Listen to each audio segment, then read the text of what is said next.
Hello students, myself Pranita.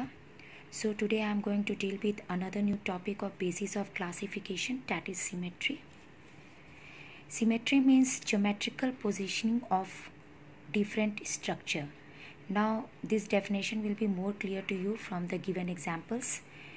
See, symmetry is of two types. One is asymmetrical, another one is symmetrical. Asymmetrical में क्या होता है? Suppose कोई भी irregular shape के अगर ऑर्गेनिजम्स है, एनिमल्स है, ठीक है, and if you are dividing that particular organisms from any plane passing through the centre. Suppose ये मैंने स्पॉन्जेस के एग्जांपल लिए हैं.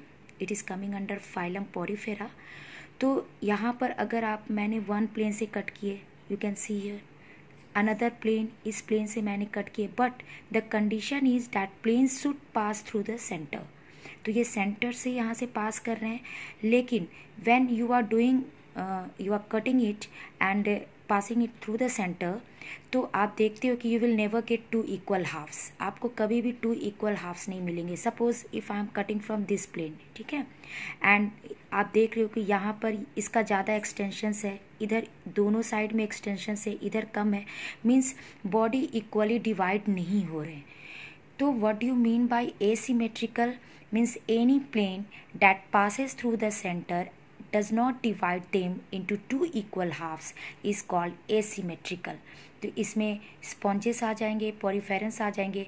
अगर आप प्रोटोजुअन्स लो, क्योंकि वो भी तो आपके heterotrophic mode of nutrition show करते हैं, एनिमल्स में ही आते हैं एक्चुअली, तो उसमें आप देखोगे कि प्रोटोजुअन्स में अमीबा है. अगर आप उस अमीबा का इरेगुलर शेप है, आप कहीं से भी आप कट करोगे, तो you will never get the two equal halves. So this is called asymmetrical condition. Now symmetrical conditions में दो आएंगे, या तो रेडियल सिमेट्री हो सकते हैं या बाइलैटरल सिमेट्री. अब रेडियल सिमेट्री को आपको समझने के लिए यू कैन सी हियर, मैंने यहाँ एक सिलेंड्रिकल फॉर्म में एग्जाम्पल्स लिया है. This is example of this. You can see this is the figure of hydra which is coming under phylum Coelenterata. ठीक है, सपोज इसका ये सिलेंड्रिकल बॉडी है. You can see here cylinder one and से closed है और one and से open है. अगर ऊपर में आप टॉप पे देखो, ये इसके राउंडेड थोड़ा सा स्ट्रक्चर है.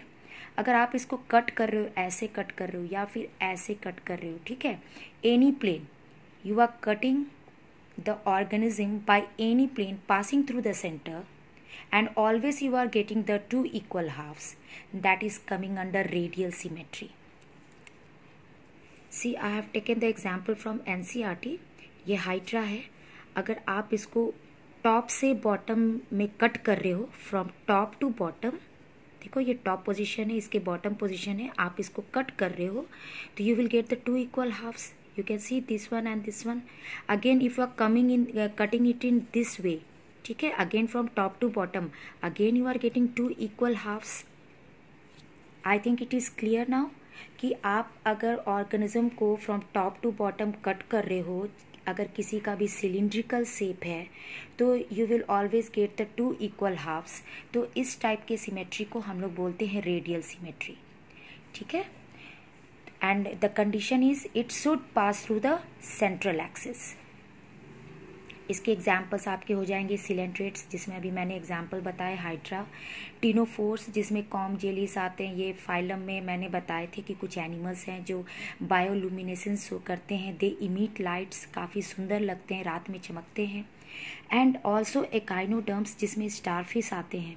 और अभी यहाँ तो मैंने रेडियल सिमेट्री लिख दिया. अगर आप आगे जब पढ़ोगे ये फाइलम एकाइनोडर्मटा, तो उसमें आप देखोगे कि जो इसके एडल्ट फेस होते हैं एकाइनोडर्मिट्स के, वो एक्चुअली रेडियल सिमेट्री शो करते हैं, लेकिन जो इसके लार्वा स्टेज होते हैं वो बाइलैटरल सिमेट्री होते हैं. Now we should also know about bilateral symmetry. देखो बाइलैटरल सिमेट्री में क्या होता है, सपोज आप किसी के बॉडी को कट कर रहे हो and you are getting two equal halves, but the condition is it will cut only, you will get only two equal halves by only cutting it through one plane. मतलब सिर्फ एक plane से आप cut कर पाओगे and you are getting two equal halves. दूसरा plane से आप नहीं कट कर पाओगे. अगर कट करोगे तो you will never get two equal halves. That is coming under bilateral symmetry. जैसे for example see you can see here the crab. यहाँ पर आप अगर इसको ऐसे वन प्लेन से कट कर रहे हो तो you are getting 2 equal halves, ठीक है। लेकिन अगर सपोज आपने इसको ऐसे कट कर दिए तो ये वाले पोर्शन एक साइड चले जाएंगे और इतने पोर्शन अलग चले जाएंगे, you will not get 2 equal halves. तो बाईलैटरल सिमेट्री में, और या फिर ह्यूमन का बॉडी भी ले लो, प्लैटीहेल्मिन्थस ले लो, ठीक है, ये सब जितने भी ऑर्गेनिजम्स है इसमें अगर आप कट करोगे तो you will get, cutting it by only one single plane, you will get 2 equal halves. दूसरे प्लेन से आप कट नहीं कर पाओगे, that is called bilateral symmetry. Now segmentation, it is another basis of classification. Segmentation is of two types, false segmentation जिसको हम लोग pseudo segmentation भी बोलते हैं, and true segmentation we also call it metamerism. अब ये एग्जाम्पल्स को आप यहाँ ध्यान से देखो, this I have taken, it is a diagram of tapeworm. अब ये टेपवर्म के हेड रीजन है, ठीक है, और हेड रीजन में आप ऊपर टॉप में देख रहे हो कुछ मैंने स्ट्रक्चर्स बना रखे हैं, these are hooks and suckers, ठीक है। You already know that tapeworm endoparasite है, हमारे बॉडी के अंदर रिसाइड करते हैं या फिर किसी पिग के बॉडी के अंदर रिसाइड करते हैं, और ये they are coming under endoparasite. ये फाइलम प्लैटीहेल्मिन्थस को बिलोंग करते हैं जिसमें प्लैनेरिया भी आते हैं। तो यहाँ पर आप क्या देखते हो, ये नेक रीजन है इसका, this one is neck region. यहाँ से इसके सेगमेंट डेवलप हो रहे हैं, छोटे छोटे parts you can see here, ये सेगमेंट डेवलप हो रहे हैं फ्रॉम द नेक रीजन्स, और जो न्यू सेगमेंट्स है these are being added from the neck side, और नेक साइड से ये ऐड होकर ये काफ़ी बड़े हो जाते हैं साइड में, ठीक है। You can see the size, ये काफ़ी बड़े हो जाते हैं साइज में, और जो सेगमेंट्स है वो नेक साइड से ऐड होते हैं। मीन्स ये एंटीरियर एंड है, जो बॉडी का आगे का पोर्शन होता है उसको एंटीरियर एंड बोलते हैं, और जो बॉडी का पीछे का पोर्शन होता है we call it posterior end. तो ये this new segments are being added from the anterior end, right. तो ये याद रखना है कि फॉल्स सेगमेंटेशन में एक कंडीशन है कि the always the segments will be added from the anterior side, but in case of true segmentation, मैंने यहाँ पे एग्जाम्पल लिया अर्थवॉर्म का, ठीक है, ये इसके माउथ पार्ट है, ये इसके पोस्टीरियर एंड है, ये this one is anterior and. तो जो अर्थवॉर्म है उसमें जो सेगमेंट ऐड हो रही है, you can see this segment, it is added from the posterior end. So you have to understand this difference. In case of pseudo segmentation, new segments are being added from the anterior side, and in case of metamerism or true segmentation, new segments are being added from the posterior end. This is one condition you have to remember. Another one is कि अब देखो यहाँ से segments add हो जा रहे हैं, लेकिन जितने भी इसके अंदर बॉडी के अंदर ये फॉल्स सेगमेंटेशन है, बॉडी के अंदर ऐसा कुछ नहीं है। ये ट्रू सेगमेंटेशन में क्या होता है, बॉडी एक्सटर्नली भी सेगमेंट के फॉर्म में डिवाइड होते हैं और इंटरनली भी डिवाइड होते हैं। Now let me make you more clear. Suppose this is tapeworm और इसके सेगमेंट आप बाहर से देख रहे हो, ठीक है, लेकिन अगर एक एक सेगमेंट को आप निकाल दोगे, कट कर दोगे यहाँ से, तो ये टेपवर्म मरेगा नहीं, it is not going to die. Reason being कि इसके जो अंदर के जो इसमें ऑर्गेन्स है ये कोई आपस में सब इंडिपेंडेंट है, वो डिपेंडेंट नहीं है, एक एक सेगमेंट में जो है वो डिपेंडेंट नहीं है एक दूसरे से, ठीक है। अगर आप इसको कट करोगे तो ये मरेगा नहीं।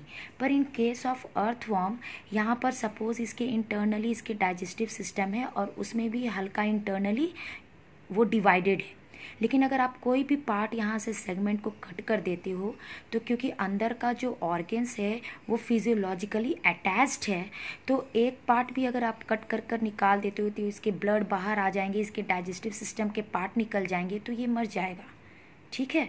दैट मीन्स कि यहाँ पर एक एक जो इसके हैं सेगमेंट के अंदर, ये मेटामेरिज्म में जो ऑर्गेन्स हैं वो सभी फिजियोलॉजिकली अटैच्ड हैं, एसोसिएटेड हैं एक दूसरे से। अगर आप कोई भी पोर्शन सेगमेंट को हटाओगे तो ऑर्गेनिज्म विल डाई, ठीक है। Now I think it is clear. यहाँ पे कुछ रेपिटेटिव सीक्वेंसेस होते हैं ऑर्गेन्स के इसके बॉडी के अंदर में, जैसे डाइजेस्टिव सिस्टम है, कुछ सेगमेंट में वो रिपीटेड फॉर्म में गए हैं, अगर आप एक भी पार्ट हटाओगे the organism will die. Now circulatory system, circulatory system can be of two types, it can be closed form और open form. Now what do you mean by this? अगर closed form बोलते हैं तो जो हमारा blood है it is flowing हमारे blood vessels में फ्लो करते हैं, blood vessels that is arteries, veins and capillaries. तो जितने भी ऑर्गन्स हैं हमारे बॉडी के अंदर वो direct, it is not in direct contact with the blood, ठीक है, क्योंकि वहाँ से जो है ब्लड वेसल्स क्रॉस कर रहे हैं, ठीक है, वेदर इट इज़ कैपिलरीज और आर्टरीज जो है वो क्रॉस कर रहे हैं और उसके अंदर ब्लड होता है। हमारा जो ऑर्गन्स है it is not in direct contact with the blood, ठीक है। इस टाइप के जो सर्कुलेटरी सिस्टम होते हैं we call it closed type. For example let me make you more clear. Suppose this is our heart और यहाँ से ब्लड पंप हो रहे हैं, ठीक है, या आर्टरी है, ब्लड पंप हो रहे हैं। तो क्या होता है क्लोज्ड में कि एक साइनस कैविटी होती है, साइनस होती है डैट मीन्स कैविटी, खाली जगह बॉडी में जिसमें ऑर्गन्स भरे हुए हैं। जो मैंने ये राउंड राउंड स्ट्रक्चर बना रखे, सपोज दीज आर ऑर्गन्स, ठीक है। I am taking the example of closed. तो यहाँ से अगर आपका ब्लड पंप हो रहा है and suppose this is our body cavity और बॉडी कैविटी में हमारे ऑर्गन्स है, तो ये जो ब्लड है जब ये यहाँ आते हैं तो it will divide, it will form, artery will divide into capillaries. तो देख रहे हो कि कैपिलरीज के अंदर फिर ब्लड फ्लो हो रहे हैं, जो ऑर्गन्स है it is not in direct contact with the blood, और उसके बाद ये वेंस बनकर, ठीक है, it will again circulate, it will come, it will meet in the heart. तो आप क्या देख रहे हो कि इस टाइप के जो सर्कुलेशन होते हैं we call it closed type, means जो ब्लड है वो रेस्ट्रिक्टेड है ब्लड वेसल्स में, इसमें ऑर्गन्स जो है वो डायरेक्ट ब्लड के कांटेक्ट में नहीं आते। But in case of open type of circulatory system you can see here the best example is Arthropoda, Mollusca, Echinodermata, Hemichordata. ये सब फाइलम जो हैं ये इसमें ओपन टाइप ऑफ आपको सर्कुलेटरी सिस्टम देखने को मिलेंगे। Suppose this is our heart और यहाँ से आपके आर्टरी से निकल ब्लड आ रहे पंप होकर and it will come, this is body cavity, ये साइनस बोलते हैं इसको, ठीक है। अब ये बॉडी कैविटी में क्या हुआ, आप यहाँ पे देख रहे हो कि जो आर्टरी है it is not divided into capillaries. अब यहाँ से जो ब्लड आ रहे वो डायरेक्ट ये जो कैविटी है that is we also call it sinus, तो इसमें देखो ये चले गए। That means all organs are in direct contact with the blood। अगर इस तरह से साइनस में, इस तरह से कैविटी में अगर ब्लड फिल हो जाते हैं और ऑर्गन्स डायरेक्ट कांटेक्ट में आ जाते हैं ब्लड के, तो इस टाइप में जो कैविटी में भरे हुए ब्लड को हम लोग बोलते हैं हेमोसील, राइट।